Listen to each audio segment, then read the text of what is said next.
Managing you and Sabor was actually one of the most difficult moments I ever experienced.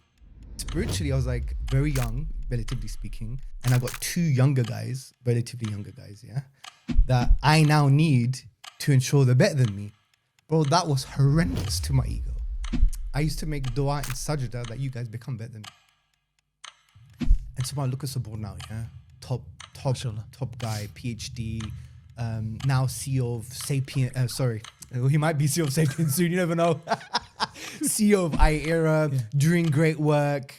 The still number has, one still guy. has issues, but yeah, we all got issues. We all got nevertheless. issues. So the evolution, philosophy, biology, all of that stuff. Amazing become work, one of the mashallah. experts. Yourself as well now with Sapience and the great work that you're doing, the book that you've written, new book that you're writing now. Even sometimes when you guys wanted to do something and I had to figure out what is actually what's the driving force here? Am I telling them not to do the Cambridge talk because of ego? I was gonna exactly the same thing, bro. Or am I telling them not to do the Cambridge talk because I'm worried about their ego? And the trick of shaitan is he'll bring both in there. And you know how hard it is if you're, I consider myself like an empathic person and very internal person. I could try. I'm very conscientious. I know exactly. Sometimes I could dissect what's wrong, what's going on. I'm my worst critic. Yeah, I could write stuff down that you would not imagine about myself. Yeah. Which has its pros and cons, of course. And that's a tough time. Now, some people would say, why is that tough? Just do your job, bro. Yeah, that's because I took it seriously, bro. Because it's a serious matter. You're either doing this for Allah or not. This is a big thing. Doing it for Allah is not a joke. Just before we get into this very first episode of the Epistemics podcast, I want to take a moment to say welcome. Assalamu alaikum to all the brothers and sisters watching. And I hope this podcast is something that benefits you in the coming weeks and months. The aim is to go into topics that don't really get addressed, don't really get spoken about much, and go as deep as we can. So in this very first episode, we've got brother Hamza Tzortzis. We're going to be getting really deep and emotional with him. We're also going to be looking at the dark side of the dawah, if you like. The fitna, the facade, the celebrity culture, the problems, the sincerity, and all sorts of things. And hopefully it's with the intent of bringing benefit to the audience, bringing benefit to the brothers and sisters that want to get involved in the da'wah going forward. So without further ado, let's get on with today's episode. Let's go right into it with a very important question, I think significant for people watching. You've been in the da'wah for what, 10, 15 years at least? 20 years now, I think. 20 years, you're 2 decades, mashallah. You don't look like you've been someone that's been in the da'wah for 20 years, but you've been in there. Obviously, your videos and your content's all out there. If you were, or when you are, or imagine, let's do a hypothetical thing. You're on your deathbed. Yeah, you might maybe have days. 3 pieces of advice you would give to someone for the da'wah going forward. Yeah, These are the last 3 things you could say to them. It's a very good question. It requires some thought, but intuitively, I think the first thing is obviously ikhlas. So you need to purify your intention. Make sure that everything that you're doing is for the sake of Allah, which means 3 main things. Number 1, you're doing it because Allah is worthy of this act of worship. He's worthy of your humble adoration, of your love, of your servitude, of your service to Him, of your humility, of your submission. He's worthy of it. Number 2, you're doing the act to gain His divine reward. So divine reward, not anyone else's reward or praise or pleasure, but Allah's pleasure, Allah's reward. And number 3, that you're doing it to shield yourself from the nar, from the consequences of your errors and your sins and your disobedience and you moving away from Allah, which is the nar, the fire.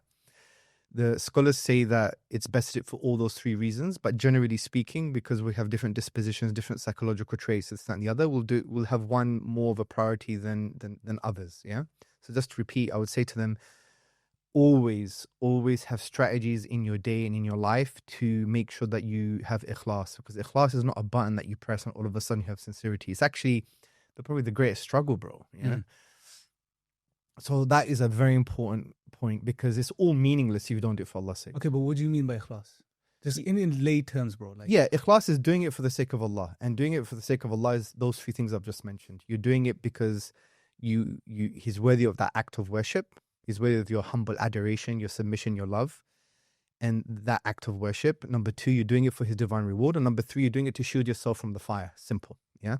Scholars say as I just said, you do it for all three reasons. But generally speaking, we'll have one over another. Like we'll have one as a priority over another because of the way we are, different dispositions and so on and so forth. And that is the key to Jannah, really. Obviously through the mercy and will of Allah subhanahu wa ta'ala. But essentially, if you don't have ikhlas, you have nothing. It's your deeds are not really counted, they're weighed. And they only weigh something if you have ikhlas. And that in our day and age, in our kind of liberal modernity age, the age of branding, the age of me, the age of the I, the age of the celebration of the ego, it is the hardest thing. It's the most difficult thing. Bro, if the Salaf, the pious predecessors, and we all, praise them and we praise that methodology of following them, yeah? Which is nonsense. We don't really. Psychologically and spiritually, generally speaking, we don't follow them. What do you mean by that? Well, we don't follow them because if you were serious about following the Salaf in terms of the meaning, their depth, their spirituality, the understanding of the Quran, the understanding of Islamic principles, we wouldn't be promoting people to go online all the time. Sorry to say. Come on, bro. The Salaf said that they would not expect any of the public actions to be accepted by Allah. Yeah. And that's the Salaf, bro.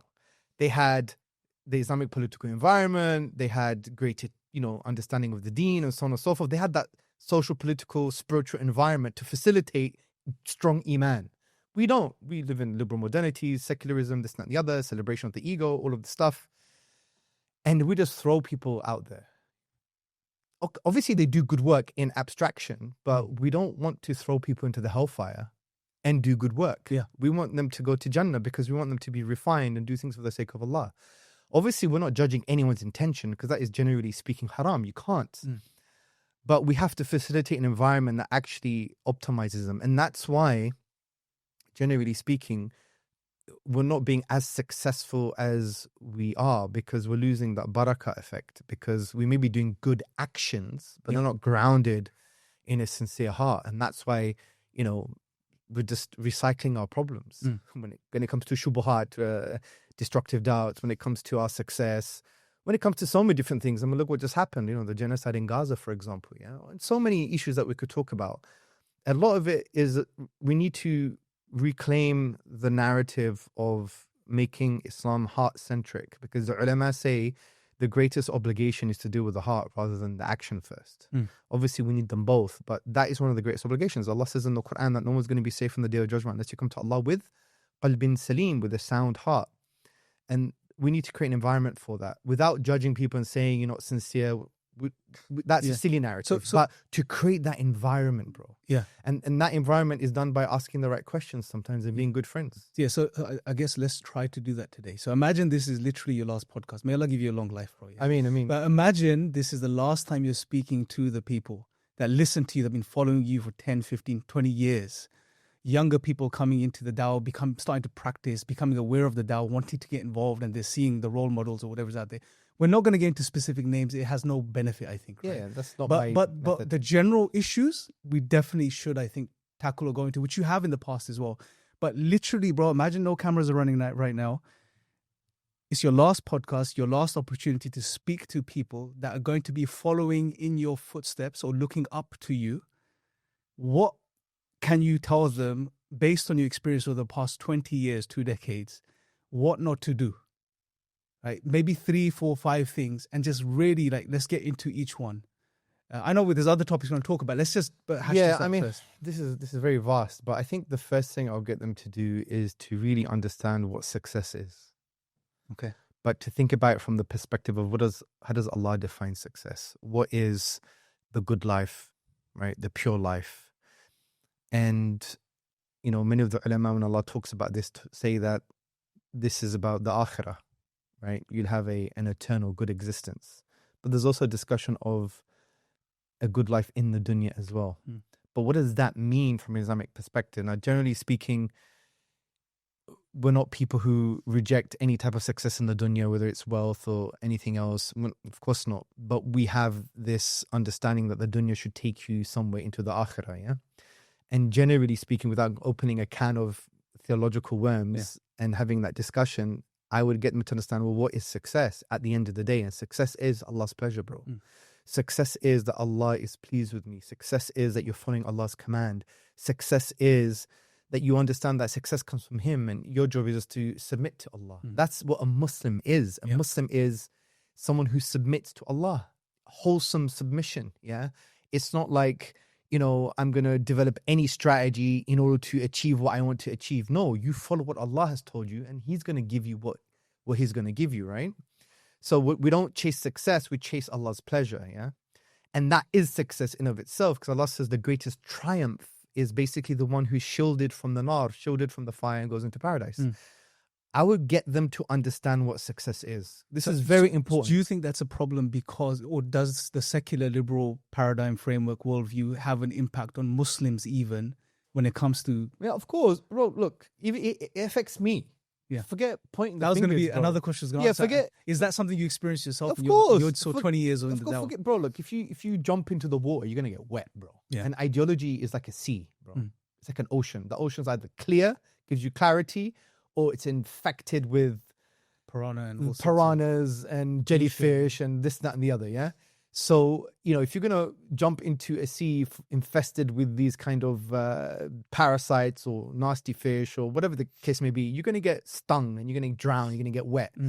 So ideologies are like that, worldviews are like that. So we have adopted and we've internalized a utilitarianism, meaning what's good is increasing happiness, specifically for the greatest number of people. In actual fact, we've actually internalized ethical egoism, which is different from utilitarianism. It basically says that I should act in accordance to my interests, which is different from psychological egoism, which basically says that human beings naturally act in accordance to their interests. This is an ethical position that you ought to act in accordance to your interests, or in accordance to your pleasure. Yeah. And we have defined pleasure as basically just maybe fulfilling our desires, which is also it's like hedonism. Yeah, it's again another kind of liberal assumption, the hedonistic principle, and so on and so forth. So we're chasing that pleasure, and we've internalized that, and we've just given it a religious garb sometimes. And how so? Give me an example. Well, when people go online, like if they go online and they do great work, and it starts with ikhlas, but then it changes over time because it's starting to get a reciprocation, isn't it? And that's the test, bro. Life is a test. So they're getting a reciprocation. How? Oh, you're great. You're amazing. You're intellectual. You are the best. You are a great speaker. You've changed my life, and so on and so forth. And what happens is it affects your nafs, bro. Yeah. And because we have the ideological environment that we're in, which is liberalism, and we have an ethical egoist kind of internal vice, if you like. And what has happened is it just affects us, and we're just chasing that now. So instead of chasing Allah's pleasure, and instead of asking what does Allah want from me in this situation, we're like, okay, what do the people want? Or how do I continue to follow this particular way of being or method or expression or content that increases that reciprocation, increases you're great, increases the praise, increases the positive reaction, increases maybe even likes and shares, and therefore maybe even money, yeah? Because that does happen. I'm not saying that happens to everybody, and I'm not saying it happens to anyone in particular. Obviously it does, but I'm not saying that.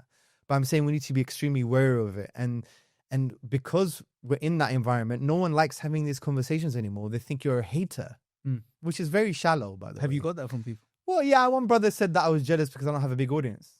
And I know that brother really well. And I think he embarrassed himself because it was a projection, really. The way he came, I felt sorry for him. When he said that, I was like, bro, that makes you look really bad. It's almost like it's a measuring yardstick. Well, even for someone to say that is a bit shallow, to be honest, yeah? Because number one, hopefully my modus operandi, my way of being online has nothing to do with getting more likes and shares. I hardly do anything online. I'm just a glorified administrator. I'm hopefully at service to the brothers in the team. I'm trying to build an organization. There's lots of work in the backdrop. I'm a so-called academic now. There's a lot of writing to do. I'm just publishing a book, hopefully on the way of love, on 13 reasons why Allah deserves our utmost worship, inshallah, and all of that stuff. So I got other work to do, which I think is more important in the long term. That doesn't mean anyone online, the work that they're doing is not important. Of course it is, and we need it. And that's why my work is facilitating the lives of those type of brothers so they could do that great work. So hopefully my way of being online hasn't been one that I'm coming across as a hater or jealous. No, I'm actually genuinely worried, bro. Yeah. So you Because the thing is, I want Islam, I want Allah's word to be the highest. Yeah. I want us to have a collective well-being. I want the dawah to flourish. I want people to hear the deen of Islam without any unnecessary psychological or social barriers. Hopefully my whole life has been centered around that. Well, at least half of my dawah life. The first half was a bit egocentric, but hopefully, you know, since being IRA CEO and CEO of Sapience, hopefully there's been some kind of transformation by virtue of age, maturity, getting a few slaps here and there, psychologically, socially, and otherwise, which is very important for your growth. The point is, we need to be able to create a narrative online where we facilitate the best. So we get the best version of people. That's what I'm saying. Because what I'm seeing at the moment, and just seeing it from the outside, I see a lot of inauthenticity. I see a lot of performative dawah. I see a lot of manufactured personalities. And the funny thing is, the people that like those people are actually probably the same as well, which is quite sad. And I travel the world, I see this, bro. And there are certain people, when I see them, like, wow, like there's one brother I've been binging on his content recently. I don't know much about him, but what I've seen, I'm like, he's giving me so much hope, bro. His name is, and he's massive, like probably like 30 times bigger than me, in terms of like shares, whatever, His name's Osama Al-Sharafa, I think. What a great guy. Allahumma barik. May Allah bless him and preserve him, He talks about ikhlas. He talks about, decoding the dunya. He talks about wealth and making it Allah-centric. I was really impressed. I've been literally just zombie scrolling, and I hardly go online. Like, I think my phone usage is very good. Like, I try not to use my phone anymore. Alhamdulillah. Well, not much anyway. It's always on Do Not Disturb, as you know. Usually it's always on Do Not Disturb. So people like him, I see authenticity. I see that he's internalized the stuff that he talks about. I see that, when the scholars say if you speak from the heart sincerely, it will go to a heart. We lack that a little bit, I think, and we need to revive that, because then our audience would be like that as well. Because sometimes our audiences are like a projection of who you are. Which sometimes could be bad and good. It's like a two-way street, isn't it? And it's really dangerous, because if that's your people and you haven't transformed them and they're just like you and you're not ideal, that's a bad place to be in. So anyway, the point I'm trying to say is, and I don't have the answers, but I do believe that when I look at it holistically, something needs to change, bro, because we've got so many individual brands that, imagine if we had more of an Allah-centric attitude, or a more an Allah-pleasing vision, that developed a vision that was based on Allah's pleasures and it's akhirah-centric, and it's that we want Allah's word to be the highest, and we believe the vision is bigger than the organization is bigger than the individual. Sincerity would dictate, bro, that the most pleasing thing to Allah is that we shouldn't have all of these individual brands. Maybe some of these guys should come together and achieve more work. I'll give you an example. iEra. iEra, may Allah bless them and preserve them, are a manifestation of what I've just said. Say 200,000 shahadas a year. There is not one da'i that does that, bro. Not one brand who's got millions of followers. They don't achieve what iEra achieves. Sorry to say, let's be honest, Now, the reason iEra were able to achieve that, notwithstanding all organizations need to improve and grow, like even ours, Sapience Institute, But the point is, they were able to achieve that because why? Because there is an Allah-centric vision and attitude, There's an attitude or a spiritual way of being, which is, what's the most pleasing to Allah? What's the most pleasing thing to Allah? What does Allah want from me? That's the question they asked. And it's not like I'm just going to become my own brand, They came together and said, we want a world reconnected to Allah. And the way we're going to achieve that is by focusing on empowering individuals, outreach specialists, in order to achieve that all around the world. I know, bro, because I was the guy who implemented the initial strategy, the initial vision, and it worked. And look what they're doing now. It's like success on steroids, right? That was you're only able to do that if you move away from a brand-centric liberalization of the dawah, if you like, corporatization of the dawah, and you focus on, well, what does Allah really want for us? What's our vision? What's the most pleasing thing to Allah? Let's follow the strategy of the Prophet ﷺ. And they got around 900 outreach specialists all around the world, and they're doing great work. Yes, a lot of it's focused in Africa and in the developing world, but once it grows even more, you're going to see even greater results. But the point is, there's not one da'i that is actually du'at that I'm aware of online do not have even anything close to what they achieved. Nothing. And compare Ira's social media with like the other brothers. Now, don't get me wrong. We need those brothers too, because it deals with shubahat, it defends Islam, it gives confidence to the youth. I agreed. But I just want to raise a question in people's minds. How many of these brands do we really need? When you though? say brands, if we were to come together, Yeah. wouldn't we have greater success, just like what Ira has done? Yeah. Like, for example, take Lighthouse Mentoring as an example. Yeah. Bro, that 10 years ago, 15 years ago, everyone was complaining. We got shubahat, destructive doubts. How do we solve these doubts? I remember I was traveling the country, in the world, dealing with individuals and talking to parents and individuals and people who left Islam. You were doing it too. Everyone was doing it, right? Then we create an organization. Sapience Institute says, right, let's develop Lighthouse Mentoring. We developed Lighthouse Mentoring. Yeah, we developed 10 effective strategies on how to deal with shubahat, destructive doubts. The best strategies. We teach ulama these strategies all around the world. Like even in South Africa, just the other day, we taught like 25 ulama from different African countries, mostly South Africa, and with an examination and everything. So they're able to take these principles, these strategies from the Quran and Sunnah to deal with shubahat, destructive doubts. Yeah, we do this all around the world. We've probably trained thousands of people. And we've created this organization. We've got like maybe 10 or so, plus or minus 10 or so mentors, qualified mentors, and we have mentored possibly thousands now, yeah? We provided a solution, a collective effort. Hardly any support, bro, right? Yeah. Compared to some guys who are doing reaction videos, which is important and needed, but collectively, what is achieved with Lighthouse, not one individual that you can do.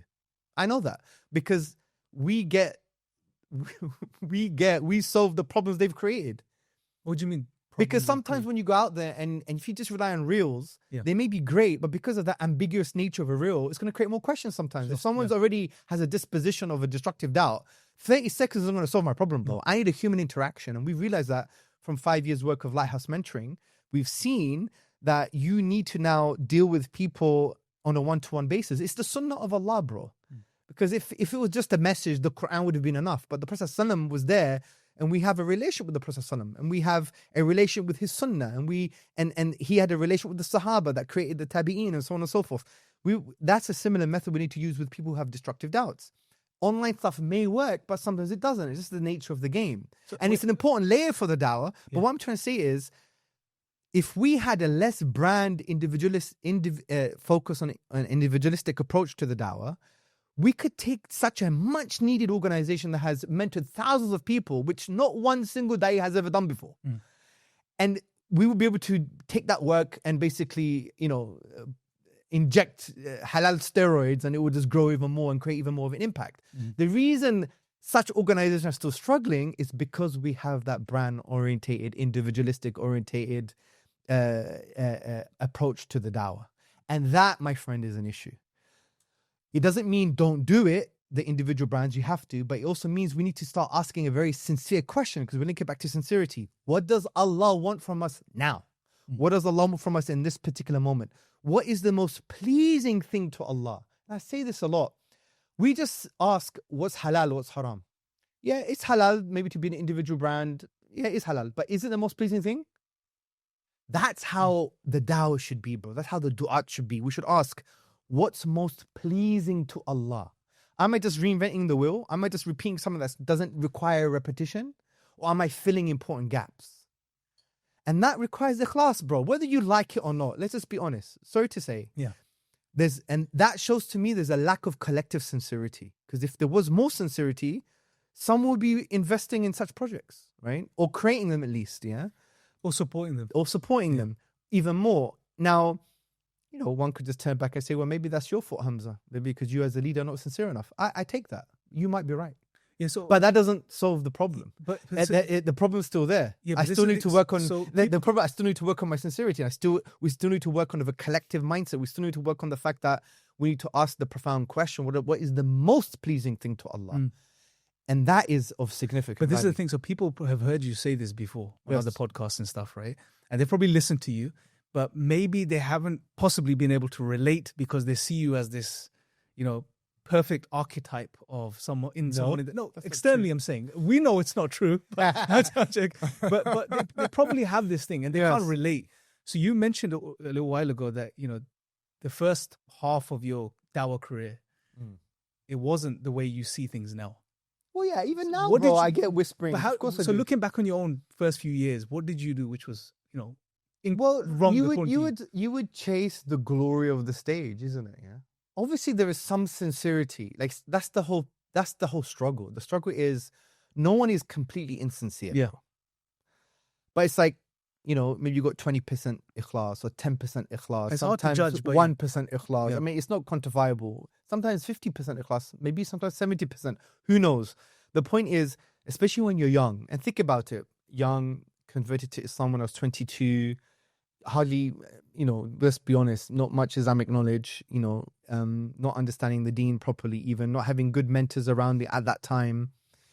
So you're just jumping into the public sphere. Did you go straight into the public sphere? Kind of. So maybe after a couple of years, Talks and lectures talks, and and because you're a revert, you got. why the did kind you of, decide? Because there's so many people that become Muslim, bro. But Yeah. many of them don't decide to become speakers or... I think it was because generally speaking, as a kid or as a young adult, I was always expressive about the things that I believe to be true. So if I like, for example, Wing Chun as a martial art, I would explain to him why it's a good martial art. Economy of motion, straight line theory, center line theory, this, that, and the other. And anything that I adopted that I thought was good, I would express myself. So likewise with Islam, it was just a natural thing for me to do. But the point is, it's not free game for everybody because there's some criteria. If you're going to have a platform, you need to be at least grounded in something, or the thing that you say you have to know, and you have to stay within your lane. And so many different criteria from the Quran and Sunnah, from a general principles and specific perspective that we just have to adopt. Yeah. Like almost like a code of conduct for the du'at. Like, the Prophet said, convey from me even if it's one verse. Well, the condition is that you know the verse, or at least you know the meaning. And you don't talk about another verse that you don't know. You knew this about. when you started? No, I don't. That's my Okay. point. So there's So a you lot of went this in- stuff. yeah. So I just wanted to, because of the passion and being zealous and maybe not having the right people around me. I mean, by Allah's mercy, I didn't make many mistakes. Yeah. But I did, of course, fall into error for sure. But compared to what's happening now, alhamdulillah, I'm looking back thinking I was kind of It wasn't saved. as bad. It wasn't as bad, Yeah. but it was still bad. It still wasn't ideal. It wasn't optimal. Was your ego at play? Did you? Yeah, of course. Do you bro. recall when it kicked in, or is it something that you justified to yourself at the time and later on you? No, reflect? because the ego's always there, bro. The ego's always your enemy. So you knew that, okay, I'm getting an ego boost out of doing these talks when you were doing them. Sometimes there were times where I was in the kind of flow, spiritual flow, if you like, Yeah. the element of, this is sincere, I'm really expressing myself, I'm doing this for Allah, I want people to be, understand what I'm saying. Other times it was, the nature of the ego, bro. I want to look good. I don't want to look bad. I want to impose. I don't want to be imposed upon. I want to be right. I don't want to be wrong to the degree that I give up the truth. This is kibr, isn't it? I want people to look up. Yeah, to me, because kibr praise me. is rejecting the truth and thinking better than others. Mm. And the kind of psychology behind that is, well, I'm going to try and look good and not look bad to the degree I give up the truth, Mhm. or to the degree that I think I'm better than others. Yeah. I'm going to impose and not be imposed upon to the degree that I give up the truth, to the degree I give up the right way of being, to the degree that I think I'm better than others. Yeah. I'm going to, want to be right, never want to be wrong, to the degree that I want to give up the truth, or I want to think I'm better than others. So that is always going to be with us, bro. Yeah. What helped me was a few things. Was obviously humiliation. Obviously, someone sitting down and just basically saying to me, "What the hell are you doing?" Yeah. Which really created a shock in my system, and I made a decision to actually start focusing on developing and other people and so on and so forth. Something we could explore in a few minutes. But the most important thing from a personal perspective is I realized that I had to identify. I had to identify with the person that I want to be. So if I want to identify with someone who has ikhlas, I want to identify with someone who is doing it for Allah. That Allah is more important than me. Allah is more important than anything. Allah is the center. It's Allah-centric, yeah? If I want to identify as someone who's godly, someone who's a Muslim, not as a ethnic identity or cultural identity, but as a way of being, I want to be someone who's submitting to Allah. I had to just accept that that's who I'm not, but I want to become that. And once you identify that way, then anything that comes with externally, if it's shaitan or negative forces that is of the ego, or of the nafs, or of jealousy, or of kibr, and even if it came from my lower self, then I refuse to identify with it because I already made the decision who I want to be. So I realized these things are going to happen, and they still come, bro. Yeah. It's just in human nature. Yeah. And when they come to me, because I've already identified in a very strong way who I want to be, I'm a love service leader. Yeah. I refuse to be anyone else. I refuse to be an arrogant person. I refuse to be an egotistical person. Even though that I'm struggling with it, I refuse. Why? No. That's my fitrah. I'm a believer. Khalas. I'm going to try and be this person. I'm not this person, but I'm going to try and be this person. I refuse to be anything else. I want to follow principle. I want to die and say to Allah, I tried my best. So if I have identified that way, then anything that comes that's from shaitan or the lower nafs, I won't identify with it, bro. And I'll create actions, even if I don't feel them, that'll go against them. And trust me, it works. This is tasawwuf. This is taskutun nafs. This is the taskutun nafs. This is the purification of the heart. This is what our ulama have been speaking about for centuries. Identify, love Allah. You want to go to Jannah. You want to please Allah. You want to be a believer. You want to be godly. You don't want to be godless, or ungodly. You want to be righteous. I'm not saying I am that. I'm not, but I want to be that. I want to be a love service leader. I want to emulate the Prophet ﷺ. I want to follow principle. I don't want to enslave myself to the shackles of so-called dunya success and numbers and metrics. I want to be someone like the Prophet ﷺ. I probably would never get there, but you know what? I'm aspiring to be. Yeah, the sinner that I am, this is who I want to be. I'm a criminal, but I want to free myself from the shackles of my own sins. So I've identified that really strongly, bro. And that has actually saved me a lot, actually. It's actually saved some of you guys as well. Sorry to say. So I've identified that way. So, and yes, then even at the age of 45, bro, things come, ego comes. Even things like, I could do it better than him, I should do it. Or, maybe hasad or kibr or jealousy or whatever, they will come. Yeah. Alhamdulillah, they don't come as strong as they came before, but they still come. But I know how to deal with it now because I know who I want to be. And I don't identify with them. I don't think it's me. I know it's my lower nafs, and that's not in line with my godly nature that I created within me, which is the fitrah. We all have a fitrah, which is good, inherently good. And it's come from shaitan, and I'm not identifying with shaitan. So then what I do, I put practices in place, whether it's spiritual or action orientated from the deen, that prevent those things from happening. And it works, bro. That's the hack. And that's the hack. And we all have to adopt that. And the reason people fall into kibr, fall into jealousy, is because they have identified with the lowly aspect of themselves. They think it's them. It's not you. It's the lowly you. But there is an other you. There's a higher you that you need to aspire to be. And it's shaitan, and you're not shaitan. You're a believer with the fitrah that is inherently good.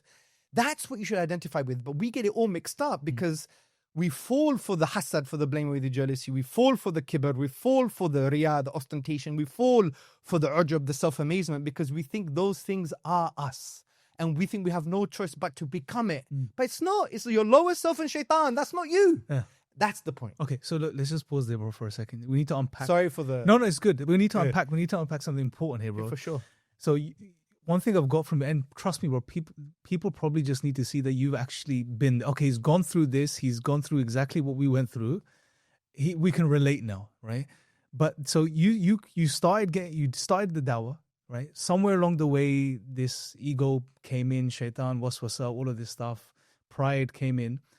You realized the problem, right? You didn't run from it, hide from it, cover it up, justify it, as many of us do sometimes. My subscribers are growing. Oh, it's good for the dawah in the long term. I can use my channel to do X, Y, and Z. So I'm going to focus on growing this. You know how we justify these things sometimes, yeah? You saw the problem. You didn't leave. You didn't cover it up. You still stayed in the dawah, carried on doing the work, yet at the same time were working on yourself to fix that internal problem. And you said you put things in place. Also, a few moments ago, you did certain actions to correct yourself. Yeah. And what were those things? What sort of things did you put in place, man? So, remember I was managing, well, I'm still managing you, but in IA I was managing you in Sabor. I was at that time the head of research or education or whatever kind of name I was given. Yeah. That was a responsibility to a certain degree. So, and that's when I was at a very young age, relatively speaking. I was still around 30 or something. Yeah. Because I became Irish CEO at around 36. So I was having that management position, and I knew what I had to do is help you guys develop in some way. Yeah. And it's actually easy developing people. You just have to really believe in them and give them an environment, bro. That's it. People think it's difficult. It's not that hard. But it's hard because believing in people sincerely is hard, but if you've got an ego, yeah? Yeah. And given the environment is hard, especially if you want the environment, yeah? So managing you and Sabur was actually one of the most difficult moments I ever experienced. Why? It was difficult psychologically, bro, because spiritually I was like very young, relatively speaking. I considered myself articulate. I considered myself quasi-intelligent. And I got two younger guys, relatively younger guys, yeah, that I now need to ensure they're better than me. Bro, that was horrendous to my ego. I used to make dua and sajda that you guys become better than me. Wallah. I used to make dua and sajda because, and although sometimes in the dua I didn't even mean it, but I knew I need to force myself because I'm not going to fall for the lower trick, for the tricks of shaitan that somehow, you know, it's about you, yeah? And so I look at Sabur now, yeah? Top guy, PhD, now CEO of Sapience, he might be CEO of Sapience soon, you never know. CEO of iEra, doing great work. The still number has, one still guy. has issues, but Yeah, we all got issues. We all got issues. So evolution, philosophy, biology, all of that stuff. Amazing Become work, one of the mashallah. expert. Yourself as well now with Sapience and the great work that you're doing, the book that the book that you've written, new book that you're writing now, and the great work that you're doing.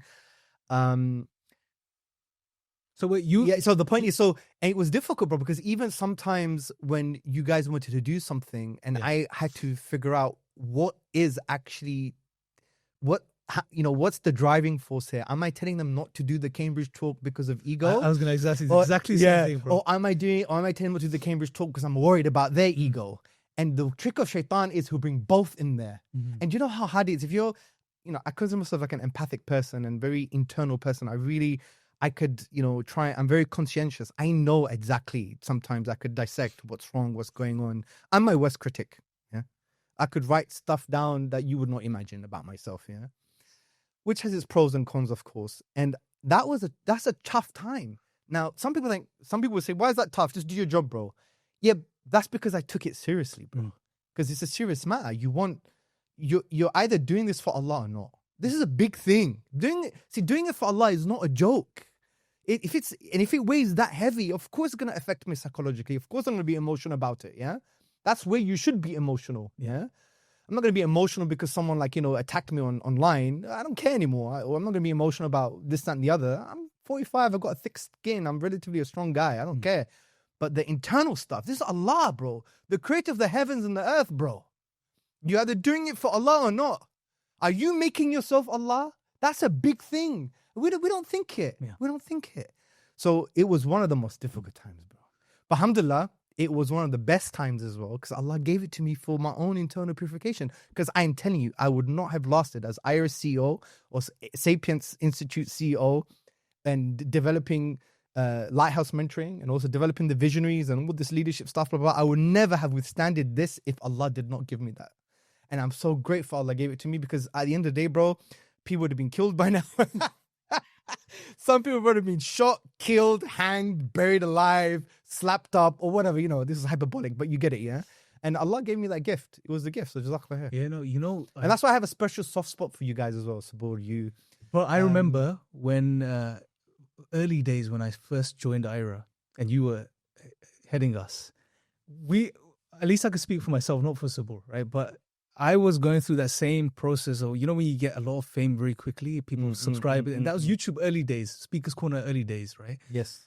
And I don't know if you remember, there was one occasion where you threatened me on a message. Oh, really? And you said, because I was putting out these images of myself with quotes on them. And you messaged me and you said, take that down now. If you don't, I'm going to contact ex-brother, someone more senior. And it's not good basically for you. Right? I despised you for that at the time because I didn't understand why. Why is he saying this to me? Why is he stopping me? Right? And then later on, there was another occasion where we were doing stuff with ODM. I don't know if you remember with Sabur. We went to one of these London debates. Down, London Down. And you shut it down. Yeah. And we listened. Alhamdulillah, bro. At least one thing we had then, which I'm proud of, is that we listened to our seniors. Authority, yeah. We listened to our seniors, yeah. We shut it down. And again, we despised you for it. I know Sabur did as well. I did as well. Because at the time, like it could have grown to millions. Because at the time, it was a new thing. It was growing really quickly. It could have been millions of Yeah, it was subscribers. huge. today. It's getting huge. Yeah. But wallahi, bro, now looking back retrospectively, all these years later, it was one of the best things that Allah allowed to happen through you. Because I don't know where we would have been today.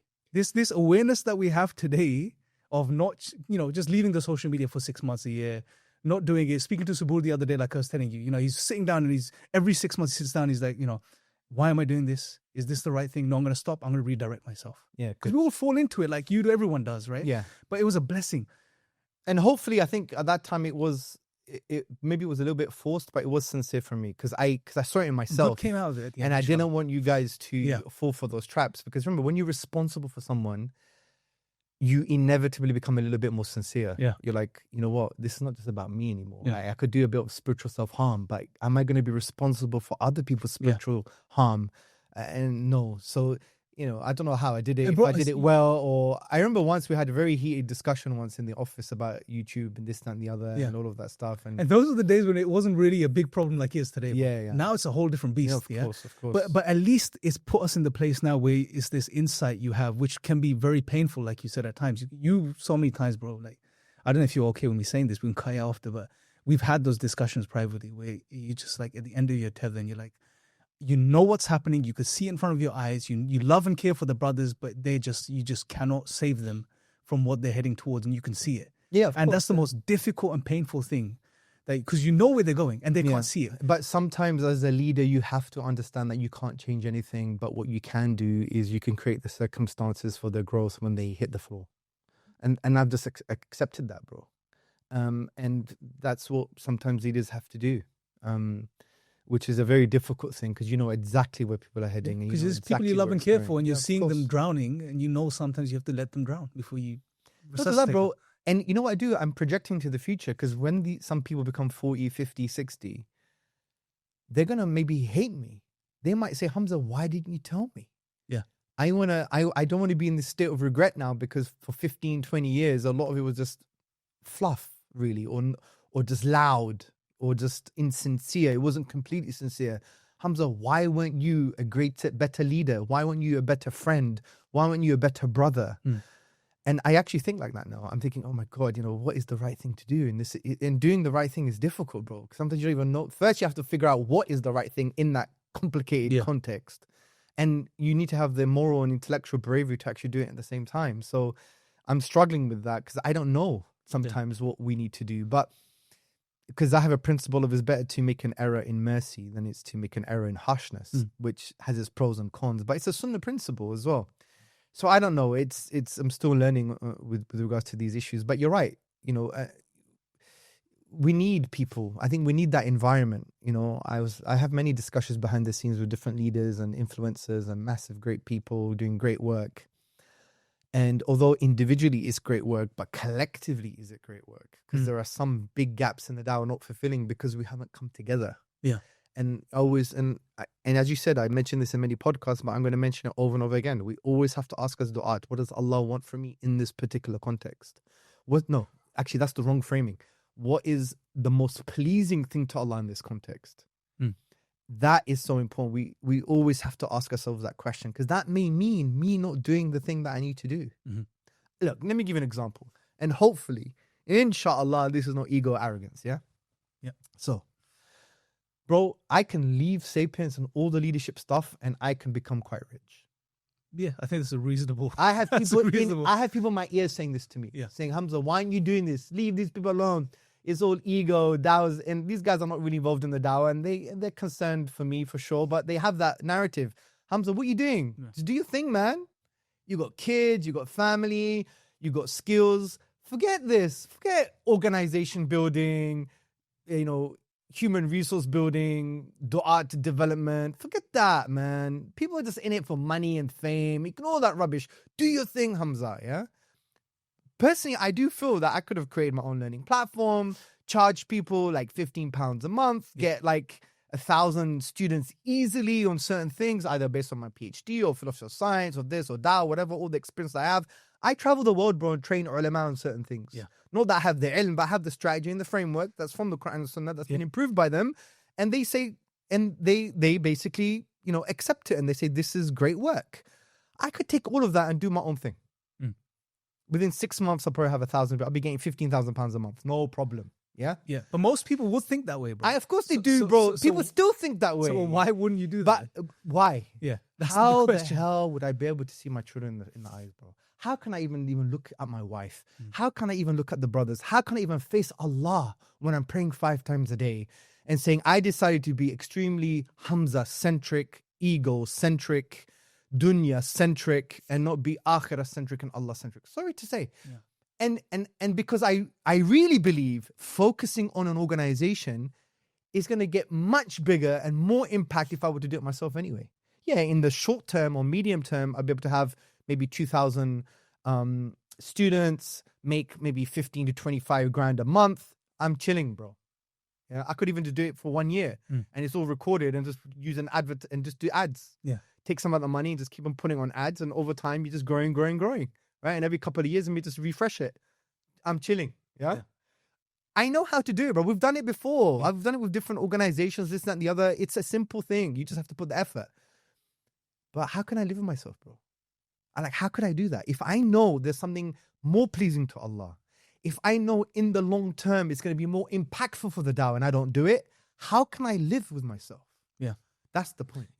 And that's why I say to people, you need to ask the question, what's the most pleasing thing to Allah? And be very sincere and have shura. Ask scholars, ask people who are spiritually grounded, godly people. Because, they will give you the answers that you may not want to hear. And, sometimes it frustrates me because there are some brothers, even within our team, or a brother, whatever the case may be, will be like, they think, I need to be the CEO of Sapience. Yeah.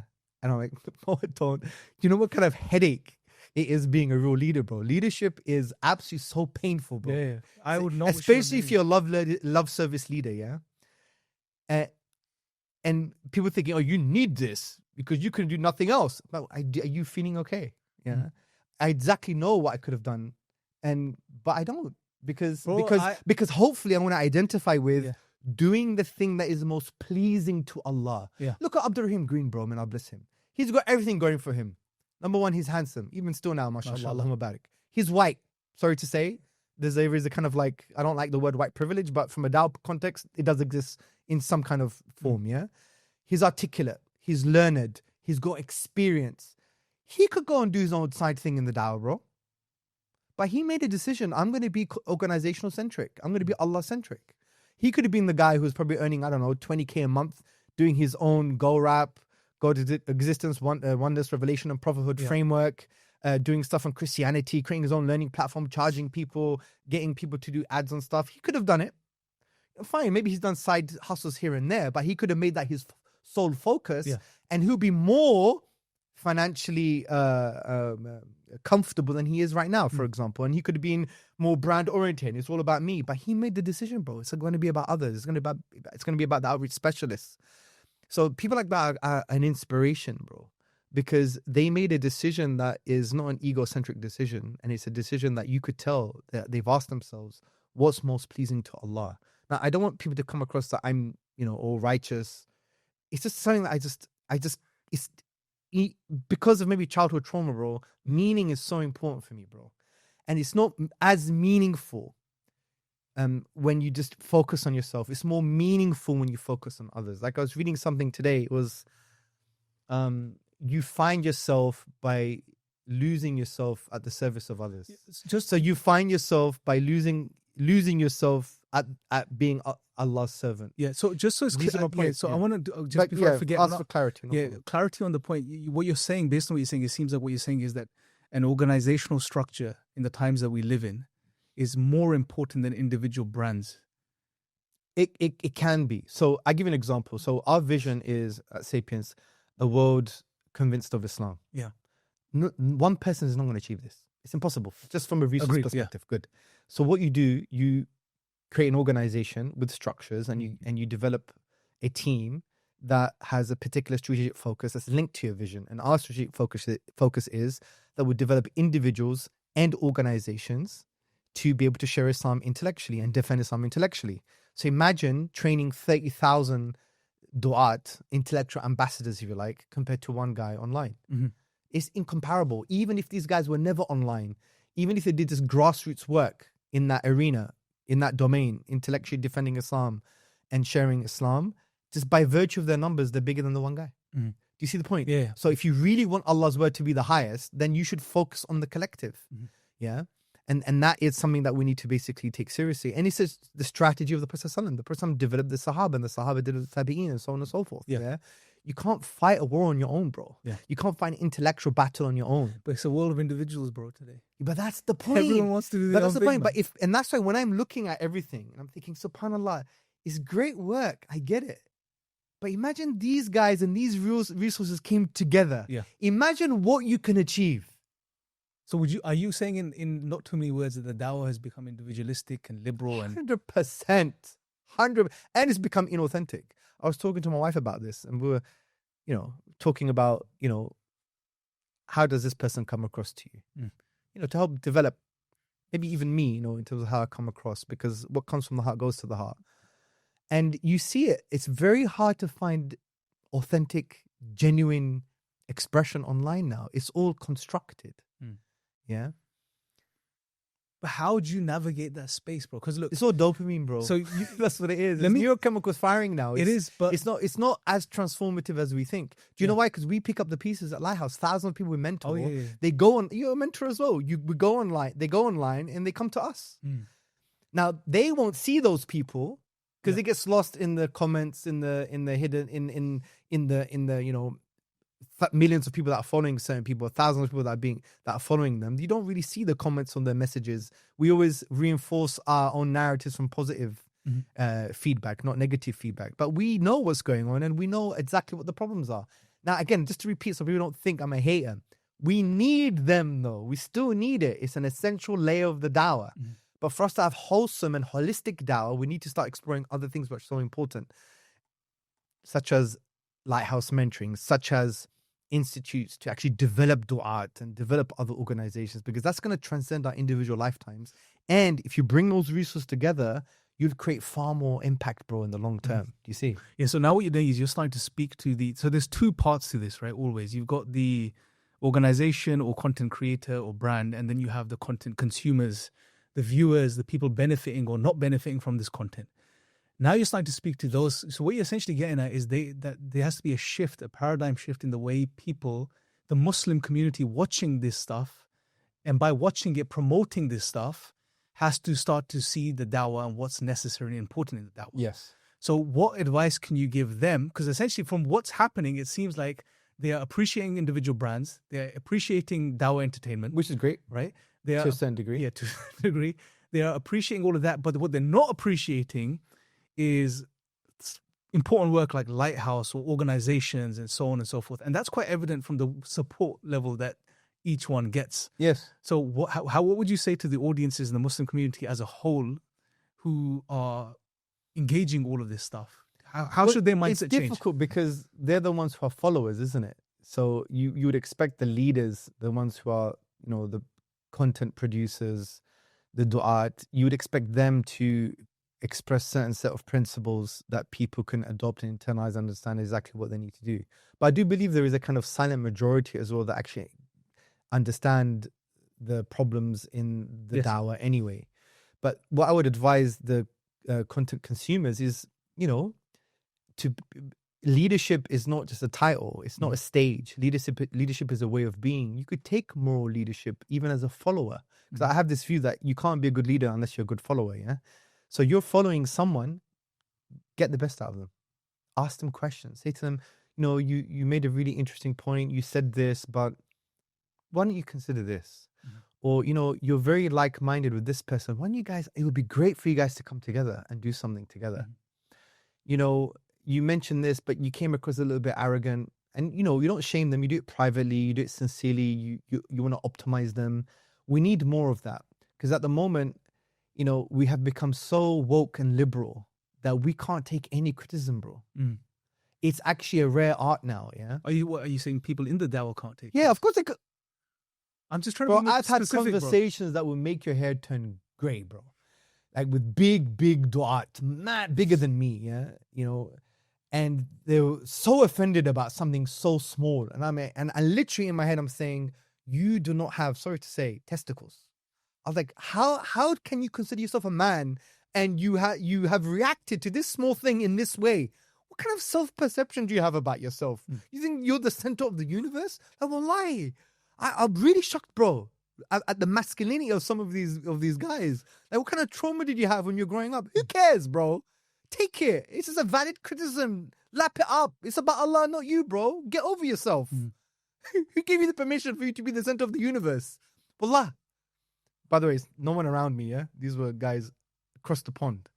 The point is, or one guy at least, the point is, maybe he had a bad day. I get it. I'm not judging the guy. But the point I'm trying to say is, people can't take criticism sometimes, bro, because we have created an environment of praise, constant positivity. Anything against that now is you're a hater, you don't like the dawah, you're jealous. This is nonsense. Yeah.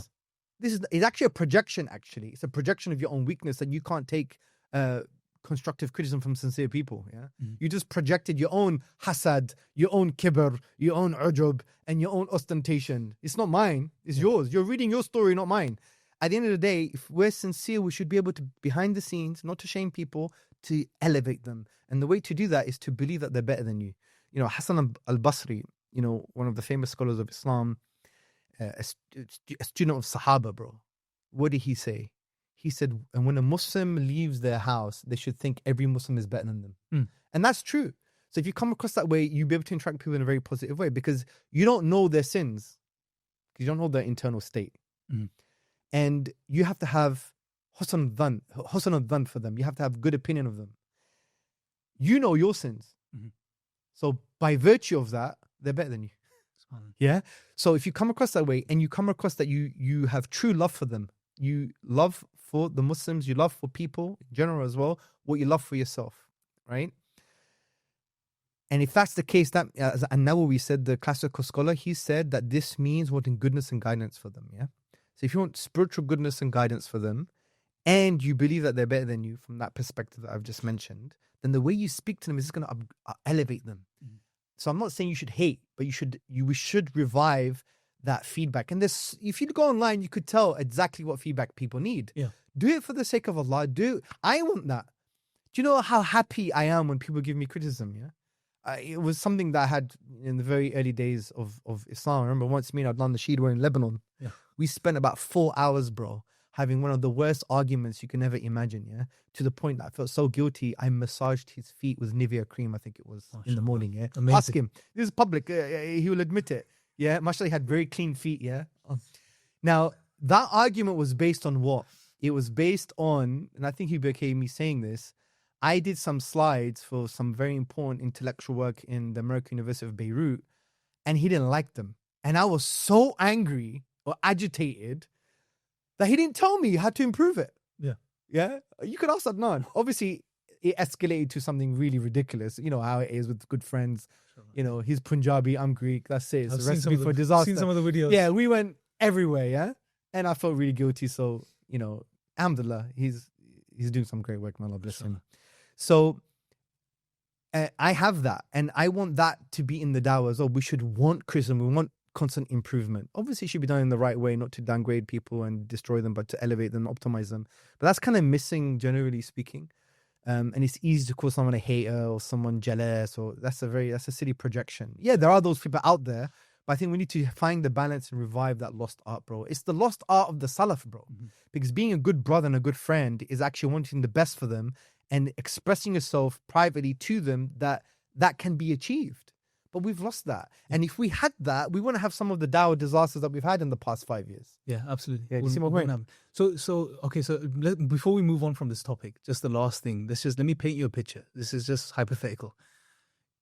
You have a da'i today, very popular, very famous, millions of views, millions of subscribers, well known, gets recognized everywhere, can't take criticism, just, you know, full of himself, or herself, whatever the case is. Yeah.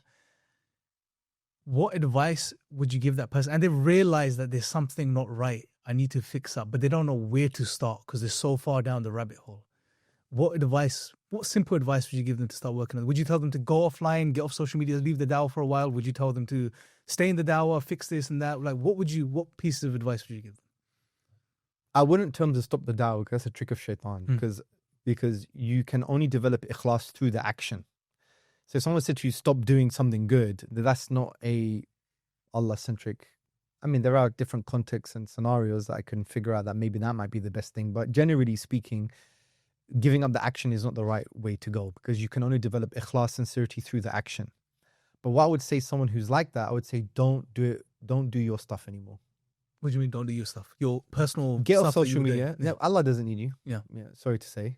That's obvious. Yeah. In actual fact, the Ummah doesn't need you either. Yeah. In the grand cosmic scheme of things. Yeah. The Ummah has survived the Mongol invasion, bro. Yeah. Has survived Greek philosophy. Yani, you miskeen, yani, sorry to say, you're irrelevant in the grand cosmic scheme of things, yeah? Like sometimes, which is, if you frame it that way, like, yani, Allah is doing you a favor that you got this platform. Shut your mouth, yeah? In the Muhammad hijab-esque way, yeah? Shut your mouth. But it's true. Who are you, man? We survived the Mughal invasion. We survived great disasters. We survived Greek philosophy. We survived this and the other. And you think Allah needs you? You think the Ummah needs you? Bro, you need to chill. This is a gift from Allah, an undeserved gift. So what I would say to them is stop, work behind the scenes and develop people. And start thinking of an Allah-centric vision and strategy for the dawah. Work on that for a while. And I'm telling you, it would give you a greater joy. Yeah. Like I hopefully, I have that feeling. Yeah, I find it as a great honor and a duty that Allah has placed me in a certain position, although it's very painful, to help an organization grow and develop. It is soul consuming. It's like a psychic vampire, bro. A vampire sucks your blood, yeah? This sucks your soul, yeah? It's difficult. It's not easy. There's a lot of things like what I had to do this morning, for example.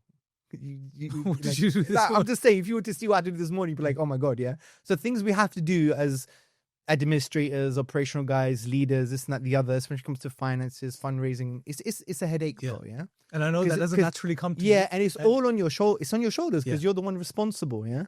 But it is a huge honor and it's an undeserved gift from Allah that I'm able to actually facilitate that for other people. Yeah. And if you train yourself that way, that if you step back a bit, then you realize that actually I could get more reward than just doing stuff myself. So develop people that way as well. So that's what advice I would give to some of those people. That's one advice. What are you working on yourself currently? In terms of? Yourself. Your own personal development. Is there anything specific you're focusing on right now? No, to be honest. It's all done and dusted. No, of course not. Of course not. I have been in a state of, what's that word I used outside of this podcast earlier? Spiritual, psychological. No, it was psychological. Physiological. I'm psychologically dissolved, meaning I'm trying to find it hard to understand the exact emotions I have. But I'm in a current state, not of my life, but state of, past few months maybe, of I do need that spiritual reboost, 100%, refocusing on the istighfar, refocusing on, extra spiritual acts, refocusing on the Quran, because at the moment it's just been like, sometimes even as people with leadership positions, you justify by saying, oh, it's a higher goal, so I have to do this paper, or I have to do this piece of academic work, or I have to do this finance, I have to do this admin, or I have to do this fundraising proposal. That's all worship, of course, but nothing beats the constant stuff, because Prophet ﷺ was obviously a statesman, a father, a husband, a prophet, and so on and so forth, and he was the best human being. But he knew, he still did his tahajjud, bro. He always did his istighfar, his dhikr, his remembrance of Allah subhanahu wa ta'ala.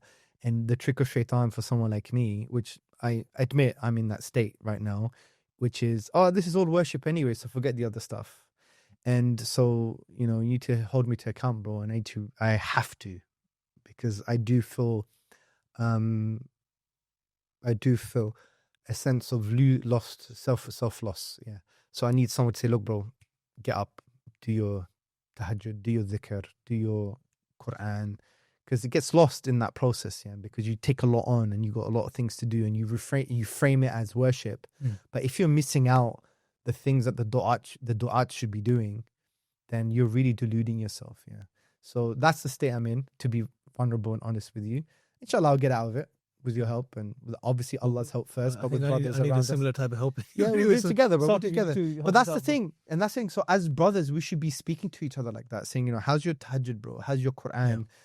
How's your, you know, dhikr? These things gradually slip, bro. Like you Of don't even course they realize it, do. and then shaitan's there and subtly moves you away, and before you know it, you know, you're delaying your prayers. Yeah, and doing this, 100%. So there was this brother that would do some consultancy work for us, and there was a bit of a break of the relationship for some reason. And I was like, what the hell? How did this happen? I've done nothing wrong. Like my perception is I've done nothing wrong. Anyway, to cut a long story short, I've tried to fix that relationship. But then, and this is good because there was an aspect of me that was saying, you know what? This may have nothing to do with him or me, or him, or my particular action towards him, because I'm usually very careful about treating people really nice.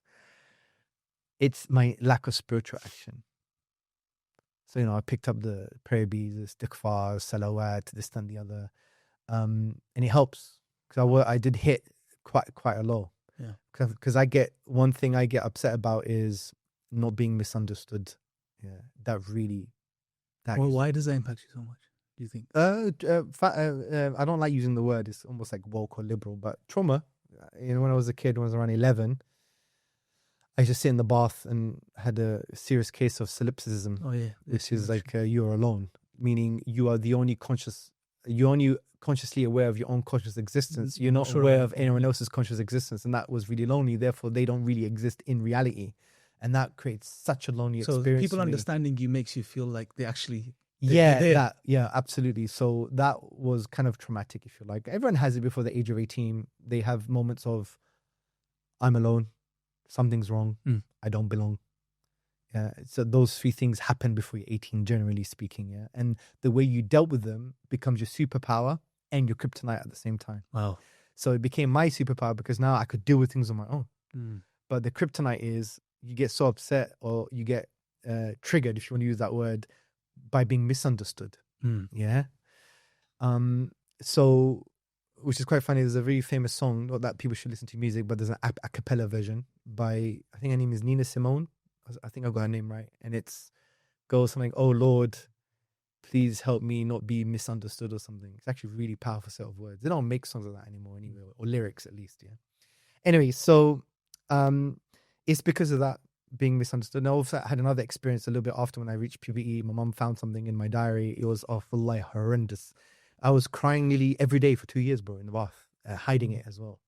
Like that's why it's become a good superpower from the point of view that it was a filter on how I dress myself and others, that I can deal with things, a lot of pressure. I could deal with a lot of psychological pressure. I could try and deal with things on my own. Yeah. But at the same time, it becomes your kryptonite because now you're less likely to engage positively with others and be vulnerable. I've done it now because you're an interesting combination of hard and soft. That's what people know, and people that know you probably know as well. Well, the guy behind this camera, Saqib, once he said to me in a car, he said to me, "You're the most unpredictable guy you know." Yeah, it's like there's this hard exterior, but the inside is the softest. Yeah. It's like my dad's buttery, like that. Wallah, my dad's like that. person. My dad is like that as well. Yeah. I got all my dad's traits. I guide him. So the thing is, those were traumatic experiences that give you, and with all life, that's what happens, bro. We have it, whether it's something happened at home or with yourself or family, whatever it is. How you decided to react to that type of experience becomes now the lens in which you deal with all other experiences or similar experiences in your life. Now that lens gives you something good, like a superpower, but it also gives you a con, a kryptonite. Yeah. And being mature is understanding that I don't have to be shackled to that filter anymore. Yeah. And that's why sometimes in podcasts, I'm a little bit more vulnerable and more expressive and less maybe, I'm right, you're wrong. I don't know, hopefully, yeah, because that's what maturity does. You're like, I appreciate why I got like that in my life. And I appreciate why it's become a strength for leadership or other things, but also appreciate why it's a weakness as well. Yeah. And then once you stand in the possibility that the meaning you gave that particular experience that created the filter is not the only meaning, then that creates a new realm of possibility to have different experiences and engage with different people, and just be more human and you could develop in different ways. So what keeps you going in the Dawah, bro? Like 20 years. I mean, most people don't do a stretch like that. Like people come in, leave, may come back after 5-10 years, if they come back ever. but 20 years, what is it? I mean, I had good people around me, bro. Like, if you think about it, like, you know, when I was in Ayr, I had Saqib Sattar, I had Ibrahim Green. They tolerated a lot from me as well, yeah. And I've learned a lot of lessons in leadership from that as well. Like, other people that I have to help manage or deal with, or whatever the case may be, is giving me a sense of self-awareness. I'm like, well, I wasn't the perfect species, right? And that's important for people to know, right? Well, I respect people more if they have self-awareness. Sometimes when people achieve success, they forget where they came from. And I remember once I sat someone in the office and I just ripped into him. I thought it was good for him, saying, bro, why are you treating people like this? If people treated like you in your development in the same way, you would not be where you are right now. You think you were catapulted from your mother's womb with a briefcase and a tie? You think you were catapulted from the Dawah womb as a successful Dawah species? Of course not.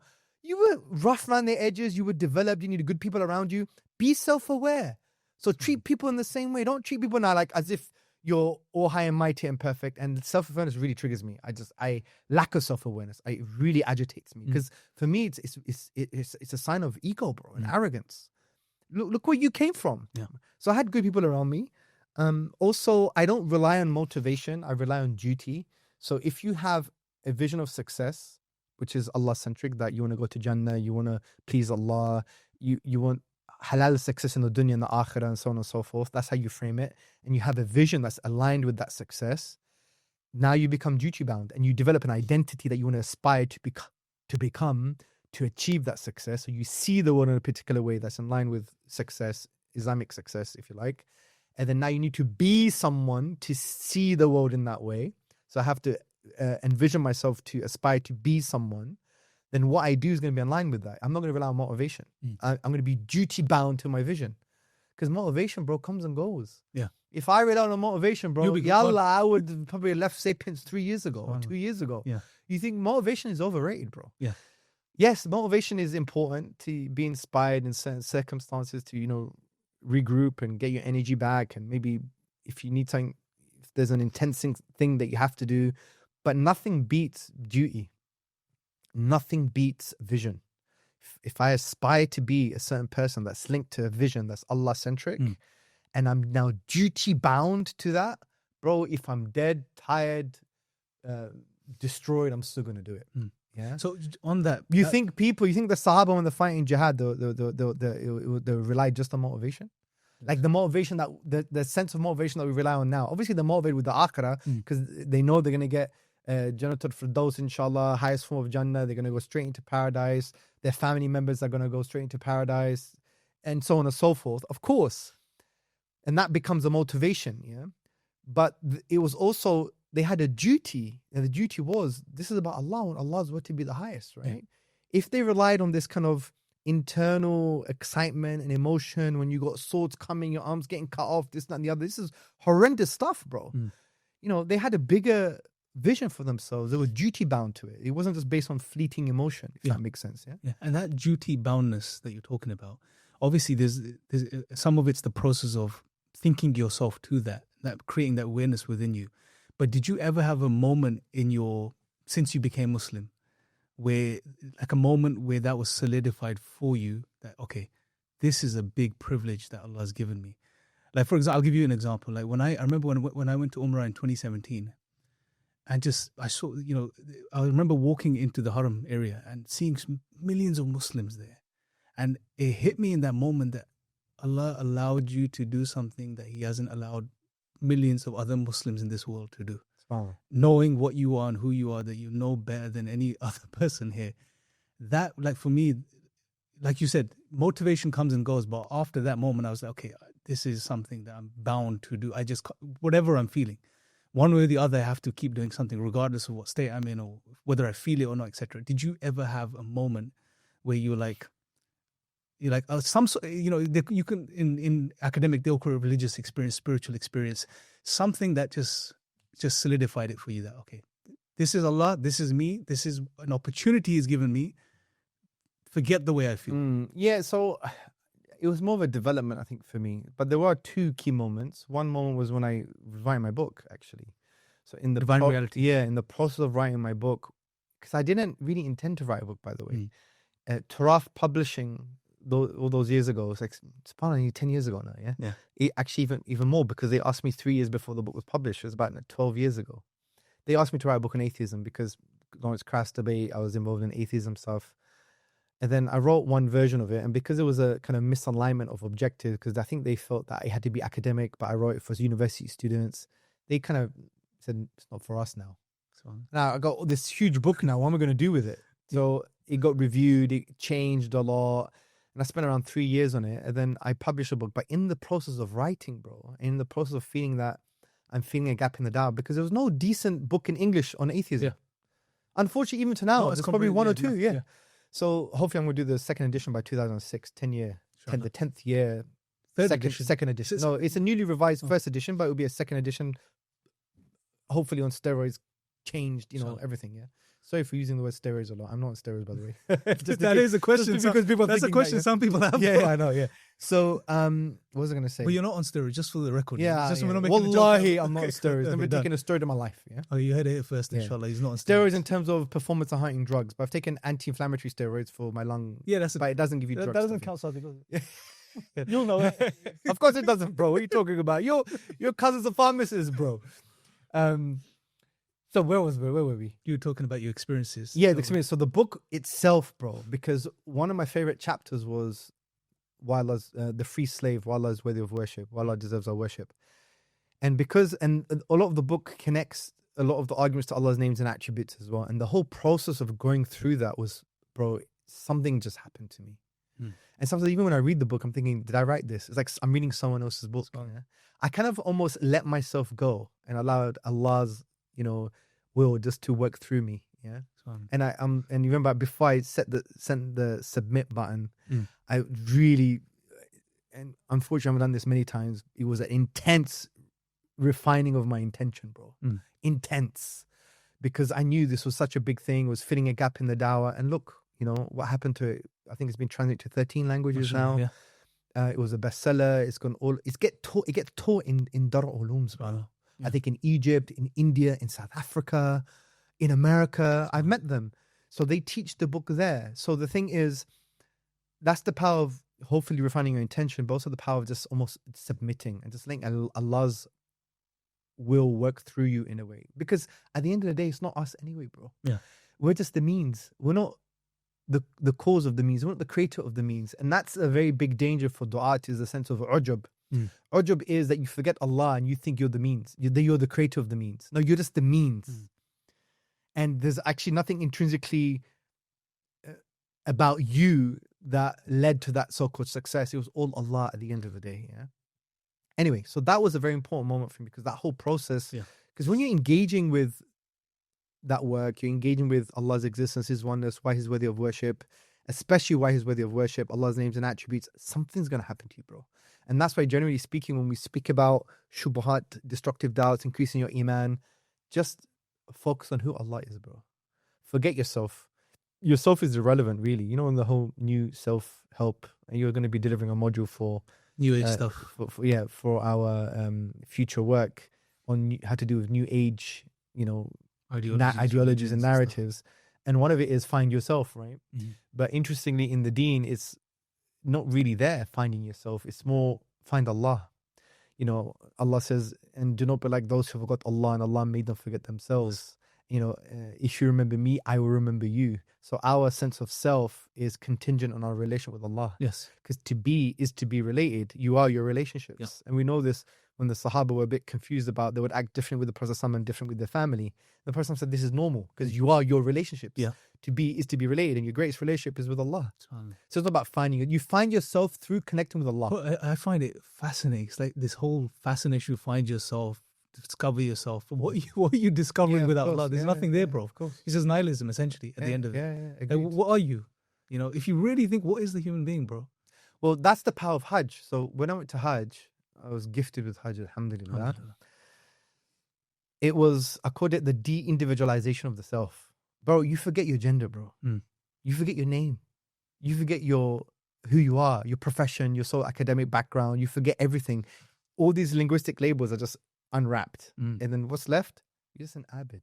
You're just a servant of Allah subhanahu wa ta'ala. And that's the beauty of Hajj, bro. 'Cause you look the same as everyone else. You're doing the same thing. You're focusing on the rituals that are connected to something meaningful and godly and grounded. And then you forget who you are. And all that matters is how you relate to Allah. And that exactly is the whole thing about the self. You really find yourself through your relation with Allah subhanahu wa ta'ala. Anyway, so the divine reality was important, but also prior to that, I remember around 2014, like, oh, subhanAllah, bro, I was traveling every week. Which you still pretty much do anyway. No, now it's a bit more calm, but I was in America, then I go to Turkey, then I go to Medina, then I'm home for a day, then after a day going somewhere else. It was chaos. Someone in Chicago, I don't remember his name, I've mentioned this story before, he just basically ripped into me saying, bro, what are you really doing? You're just a pop star.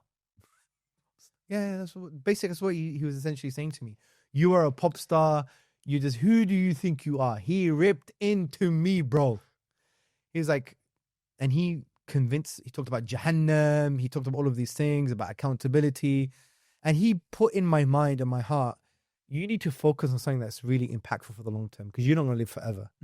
I went back in the IRA office, the operation manager, Muhammad Ashar at the time, I just sat with him and I was just like one of the lecturers.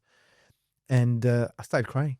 I just broke down. I was like, what is this really all about? So I made a decision then, although it was hard to implement, but I did make the decision that if I'm going to do something, it has to be connected to empowering and developing others. That's what helped us take GORAP all around the world. God's Existence, Wonders, Revelation, and Prophethood, the Dawah methodology that IRA and other organizations use now. It helped develop the Divine Reality course, the Mirage of Atheism course, the Eternal Challenge, the Quran course, to develop and empower people. And the beautiful thing is, bro, it helped develop others. And not only that, it became the basis for the book that has had a relatively big impact now. Yeah, absolutely. He gets all the reward. Yeah. Even if I'm not sincere. If I have 10% ikhlas, he gets as if I did 100% ikhlas. Yeah. And that's the beauty of calling someone to something good. The hadith of Prophet ﷺ, right? The person that you get a similar reward.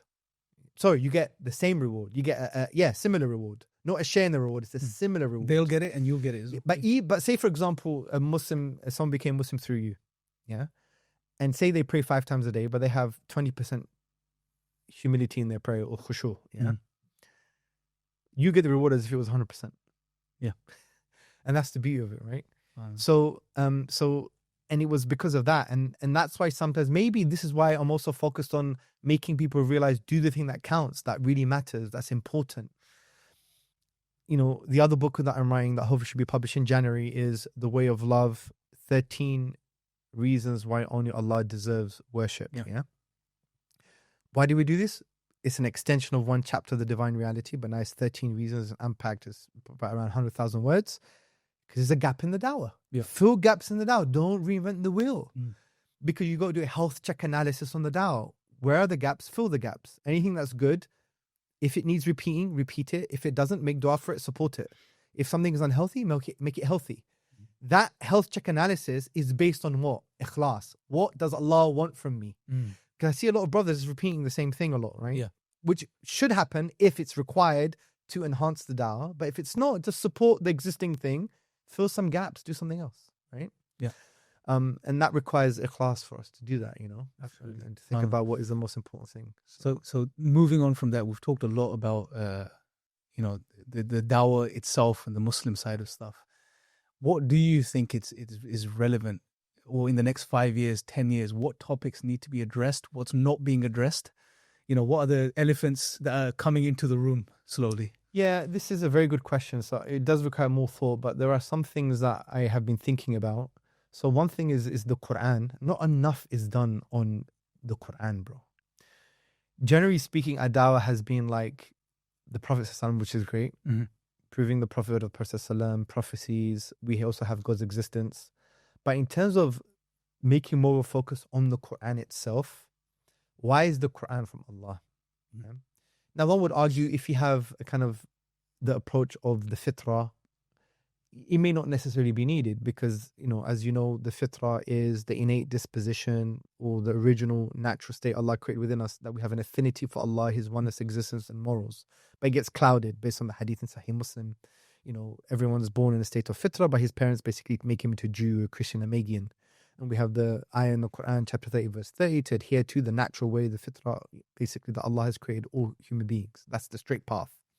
So we have this natural disposition, it gets clouded. There's different ways to uncloud the fitrah, to awaken that affinity, to find the truth. So it doesn't mean, proving the Quran is going to do that. It might be something else. It might be just, looking at someone pray and then be like, oh my God, this is the way forward. This is how you worship God. Or it might be reflecting Allah's names and attributes in the Quran, whatever. But I think generally speaking, from an intellectual perspective, there is a gap in articulating a positive case for the Quran in the way that we do for God's existence and prophethood. Gotcha. So that's one gap. Yeah. Another gap is AI. What I mean by gap is a strategic gap, because we're good at responding and reacting to things, but we're not good at preventing things. Mm-hmm. We didn't do it with social media. We didn't do it with the internet. We didn't do it with many things. Yeah. So with AI, it's going to be a massive kind of theological, philosophical fitna on the sociological level, on the epistemological level, ontological level, meaning what exists. Can AI become fully conscious? Yeah. Those things we need to be dealing with now. Yeah. Why do you think it's becoming so big, the whole AI thing? Like, why do you think it's going to be a big problem for Muslims? Well, think of it from a worldview paradigm perspective, bro. We live in liberal modernity. A key aspect of liberal modernity answers certain domains of inquiry, like all worldviews and paradigms. Mm-hmm. What exists? Ontology. What is knowledge? What is truth? What are the source of knowledge? Epistemology. What is right and wrong? Axiology. What is the human being? Anthropology. What is purpose? Teleology. What is this? So there's different domains that it tries to answer. A key domain of liberal modernity is ontology and epistemology, like other domains, but they think all that exists is the physical world. Yeah. And the epistemology is, generally speaking, that, a form of, science. Science would explain everything, or physical stuff or physical processes are the foundation for our explanations, reference to them in some way. It doesn't have to be reductive, but you refer to it in some way.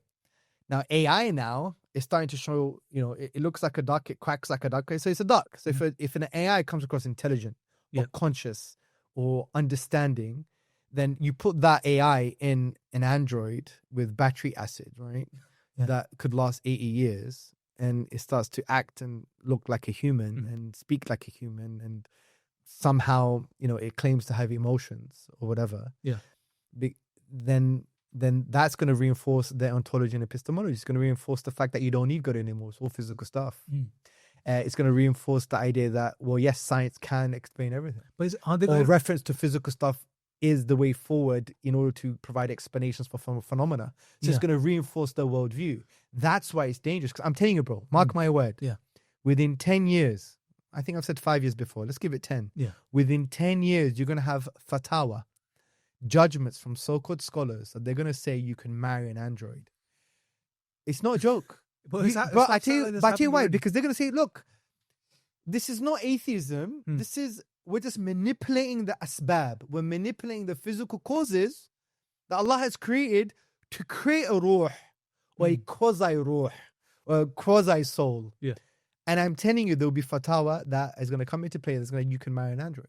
Bro, if you go to Zygon, the peer-reviewed top journal on religion and science, there's papers, AI papers that talk about what?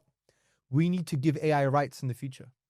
Yeah, but isn't it all based off of a fundamental assumption? Isn't it a circle? That's the whole point. Yeah, it is. Because they don't believe in a soul. So agreed. The definition of consciousness and is different to our understanding. So it's based on their ontology, meaning what they think exists. Yeah. It's based on epistemology.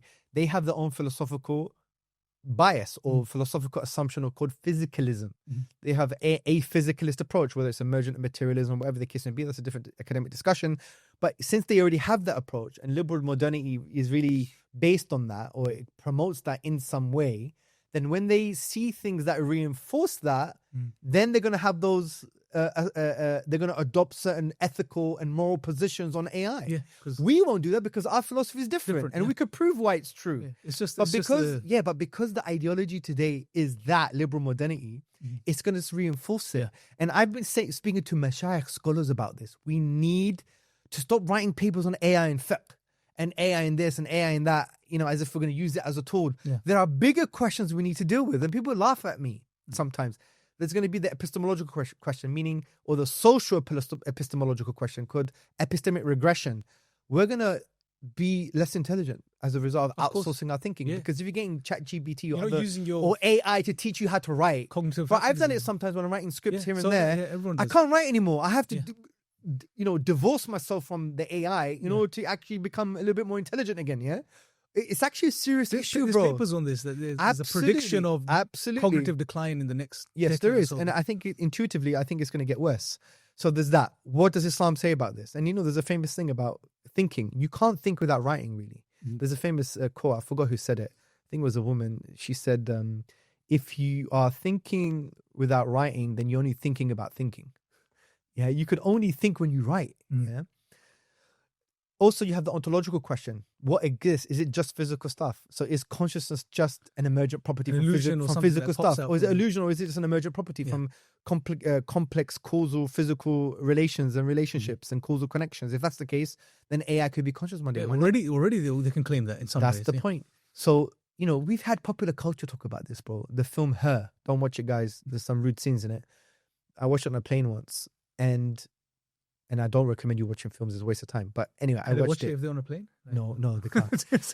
You Point qualified it. is, the point is that the guy falls in love with the operating system. Yeah. Falls in love, bro. And I'm telling you, if you watch the movie, you might start having affinity for this person as well. Nice voice, Mhm. empathic, understanding. They have a relationship, bro, even a physical one. Yeah. Don't ask me how they squared that circle, but it happened, yeah? Then in the process of him falling in love and them having a relation with the operating system, he gets confused, and you know what how it responds? She says, don't worry, we're both made of the same stuff, electrons whizzing around. Mhm. Yeah.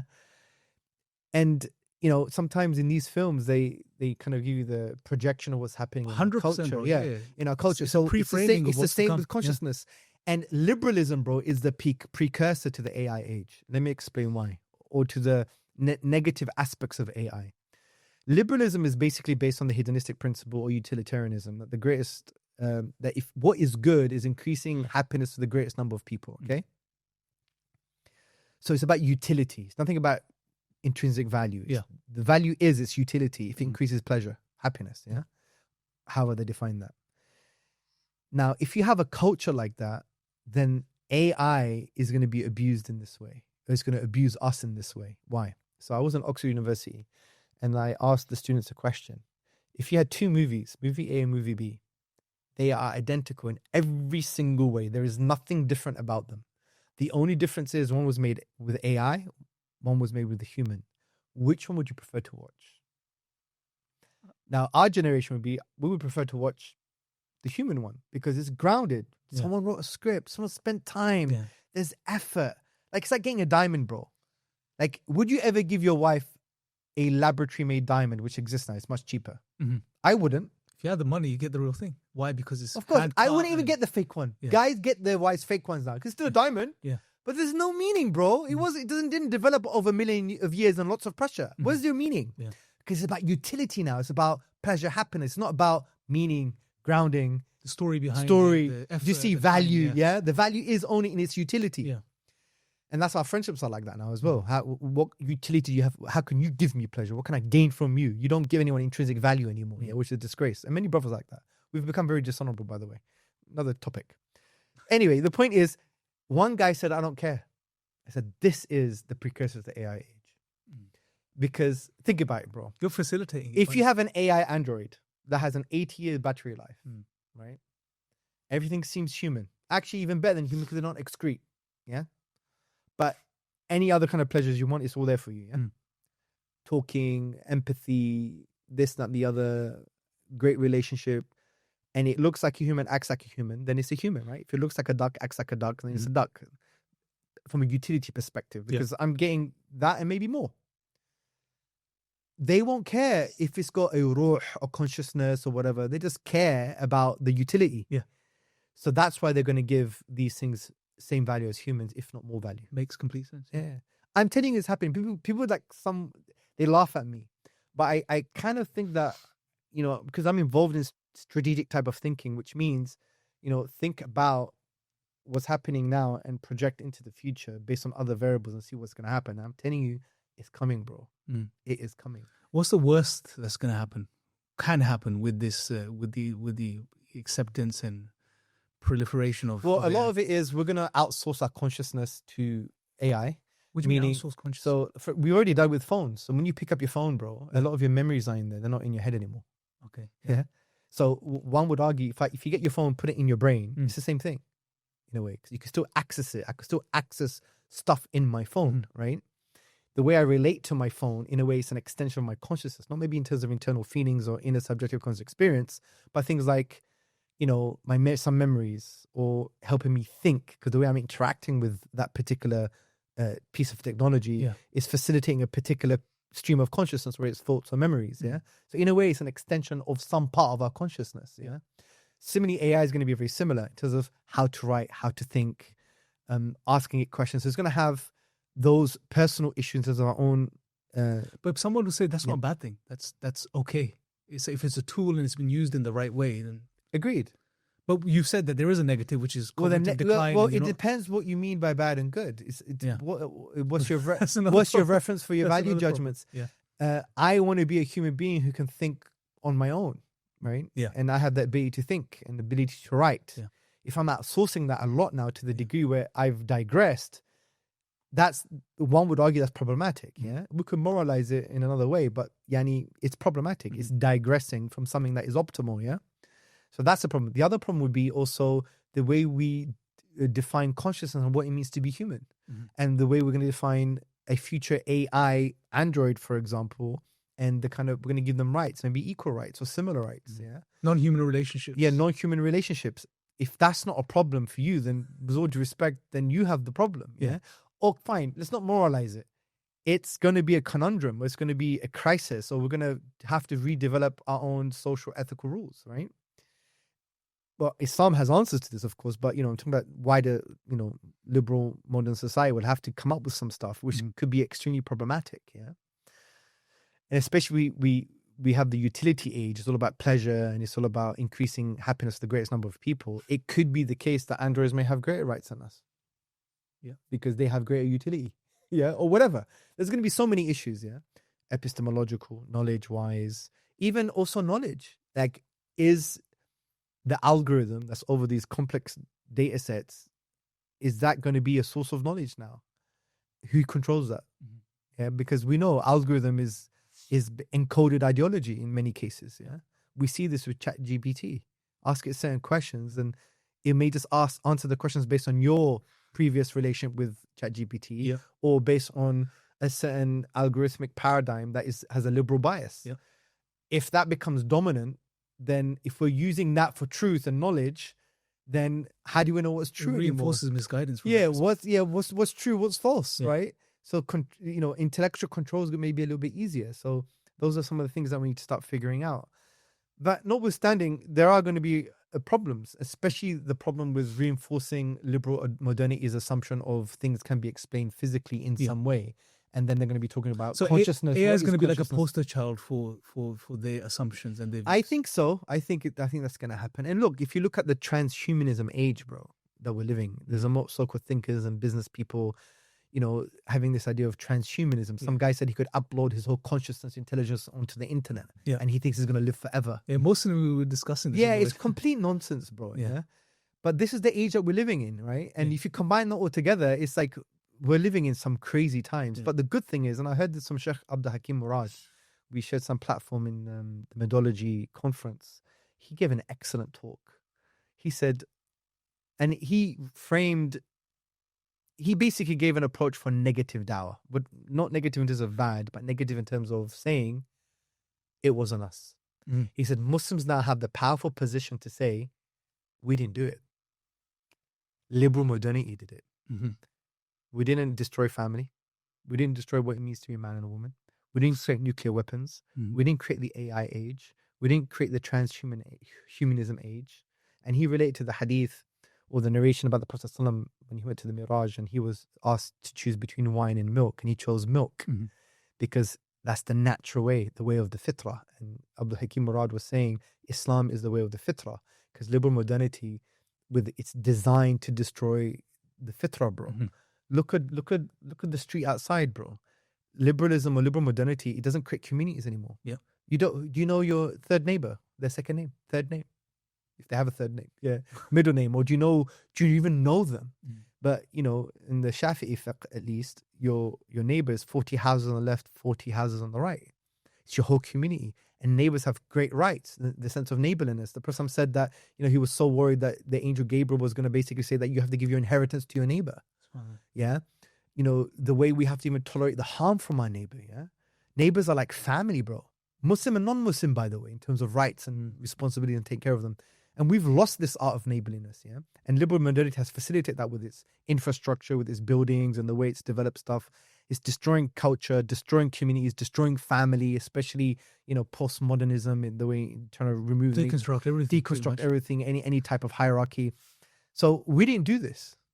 We have what you need, which is hierarchy, family, morality, family-centric approach to life, which is much needed now because, you know, the Children's Society report in 2004, bro, on page 4, I believe, said the chaos that we have, or the defragmentation of our families, and the fact that kids are disenfranchised in the UK and the US is based on excessive individualism. So, and that's like a premise of liberalism. The point is, we didn't do that. We didn't create nuclear weapons, right?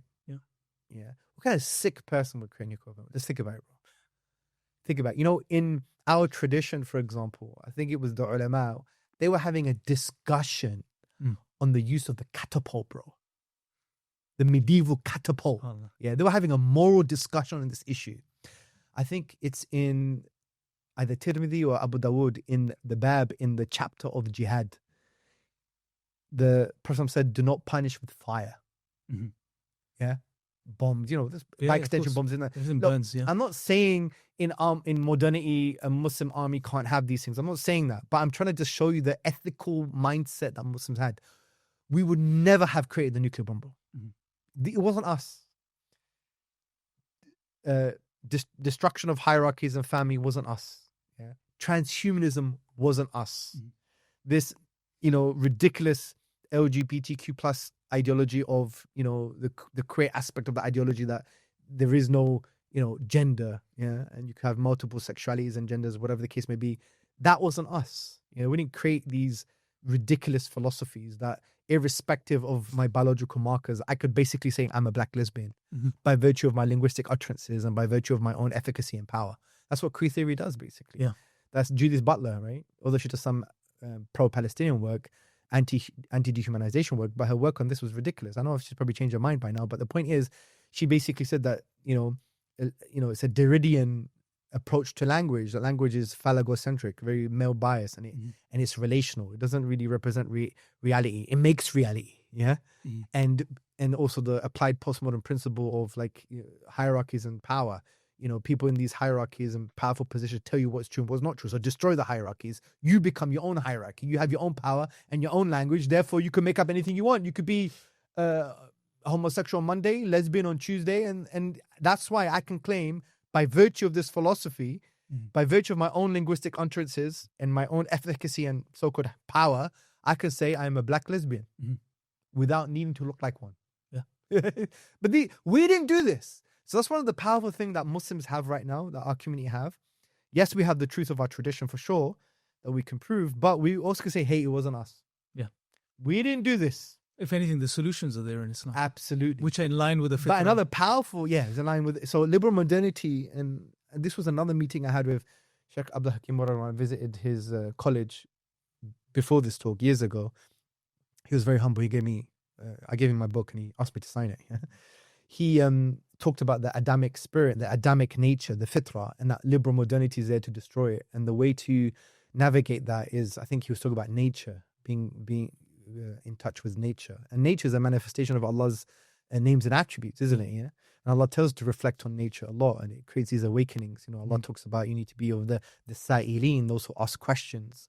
You need to, use your aql, your intellect. You need to do tafakkur, thinking, tadabbur, pondering over Allah's theophany, the manifestations of Allah's names and attributes, and His irada and qudra, His will and power. And when you do that, it's good for your heart, and it brings you closer to His oneness, His unicity, and the fact that He's worthy of worship.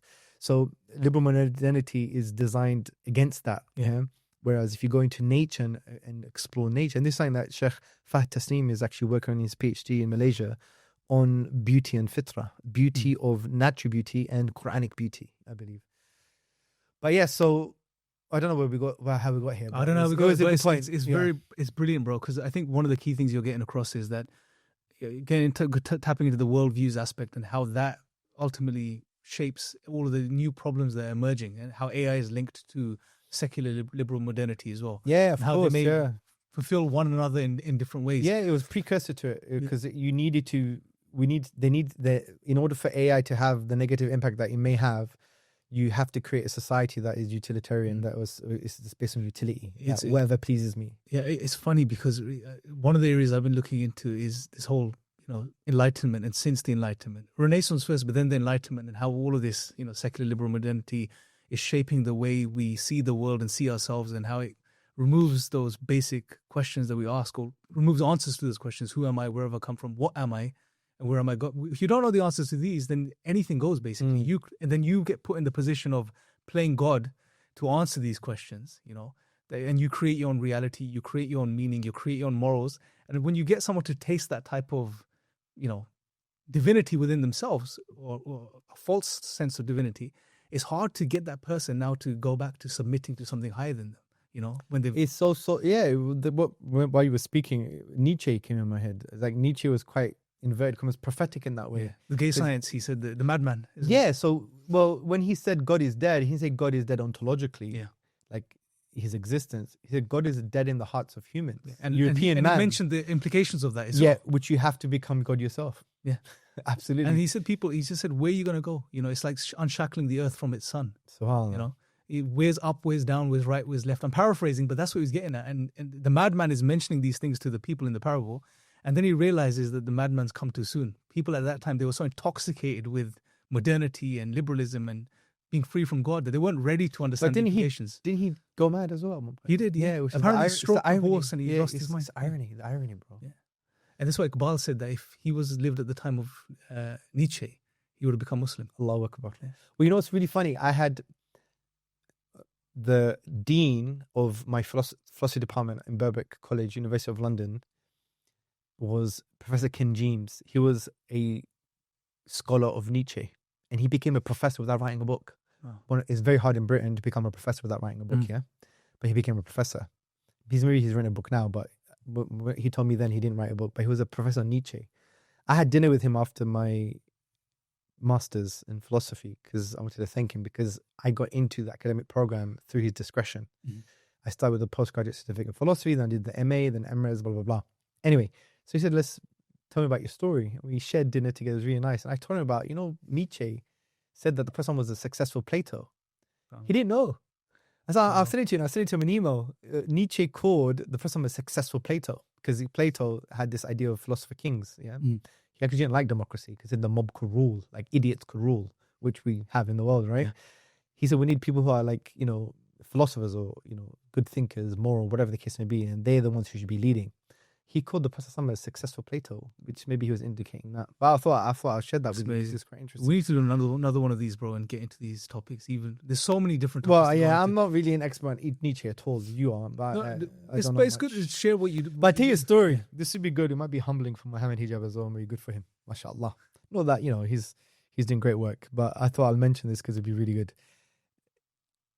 The first time I met Mohammed Hijab, by the way, was in Queen Mary University. I didn't know him. He was just a student. He was studying there. I had a debate with Ken James. So there's a lot of morals to this story.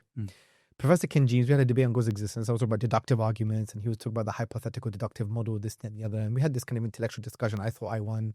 But in the Q&A, he was talking about Nietzsche or something, and Hijab stood up. I didn't know it was Hijab at the time. And he was trying to challenge Professor Ken James on Nietzsche. And I told Hijab, I didn't know who he was at that time, of course. I said, bro, this guy's a scholar on Nietzsche. Calm down, stop challenging him or whatever. And he was polite, it was nice. Now, after that, Ken James sat with me after the debate. And he was like, look, I didn't want this from you. I want your values. I want to know what values you have. Because he's a Nietzschean philosopher. That's what he's going to talk about, of course, yeah. existentialist, isn't it? It's not really about ontological reality. It's about what exists and deductive logic. It's more about what are your values, really. And how that shapes your life. Yeah, how it shapes your life. And he said, the reason I'm an atheist is not because of this kind of thing. I'm an atheist because, from what I remember, he said, I've been taking care of my son, my disabled son, for 18 years. I don't know why. And that really caught me, bro. It made me realize that in the whole debate, I lost him. I may have gained the Muslim audience, but I lost the guy and I lost the atheist because I wasn't really empathic enough to understand. Imagine I gave the value structure of Islam and the problem of evil, how Allah addresses it in chapter 18 of the Quran and other places, and I gave it to him and he was awakened and he showed that to audience. It would have been a far greater debate rather than abstract philosophical reasoning that, frankly, at that time, I probably didn't even... 25% of it, I wasn't really aware. 75% it was somewhere here or there, yeah? Do you see my point? It was all ego in it to prove him wrong. That taught me a lot, but I was really nice to him at that moment. And I got into academia based on his discretion. Wow. Yeah, because we had I wasn't aggressive with him in that discussion. It was really nice. And I didn't burn any bridges. Yeah, and that's how he let me in. And that's how I did the PG cert, the MA, the MRes, and finishing my PhD now. And that's why I thanked him when I finished my AA, and that's how we had the dinner. So there's a few lessons there. The lessons are, don't burn your bridges, be nice to people as well. And also, understanding the possibility that sometimes your approach and the way you engage with people and ideas is not the best way. Because human beings are not abstract robots, bro. We're not just, AI machines. Yeah, exactly. Good point. We want values. So imagine I started out with that debate thinking about what's the best way, what's the most pleasing thing to Allah here? How can I really engage with this person's heart? And maybe if I, emailed him prior, had coffee with him before the debate to understand who he was better, then came across with a great strategy to bring the powerful godliness of the Quran and the Sunnah, the godly values on how to address and navigate the suffering of life, bro. Imagine I did that in a powerful way, having that intellectual and spiritual and social empathy. And he would have been, say he was elevated, maybe not become a Muslim, but he was like, this is very interesting. Even Islam had these solutions. My son's been disabled for 18 years. Now I have something close to an answer. Imagine he came out like that. And that taught me a lot of lesson about, debating strategy and Dawah strategy and is it Allah centric and stuff like that. So I think, bro, here what we need to do is, by now, Sapience Academy is probably launched, inshallah. Well, by the time people are watching this. Oh, yes, good. So maybe you want to announce that or mention what it is and where people can go. And yeah, so this is talking in the future now. Oh, yes, yeah. So Sapience Academy, academy.sapiencinstitute.org is a brand new academy now. We've been doing great stuff for 5 years. We train scholars on certain issues as well. We've trained thousands of people all around the world. We were used by other institutes to create programs and educational pathways and great material for the Dawah. What we've done, we've created a robust curriculum. There is nothing like it in the English language on the internal aspects of the du'at, the external aspects of the du'at, the intellectual tools of the du'at, the spirituality of the du'at, the characteristics of the du'at, dealing with modernity, with the different isms and schisms, with different methodologies of Dawah, not only Gora, but phenomenological first-person approaches, spiritual approaches. What's coming as well, like the AI stuff. The AI stuff. So it's a phenomenal program.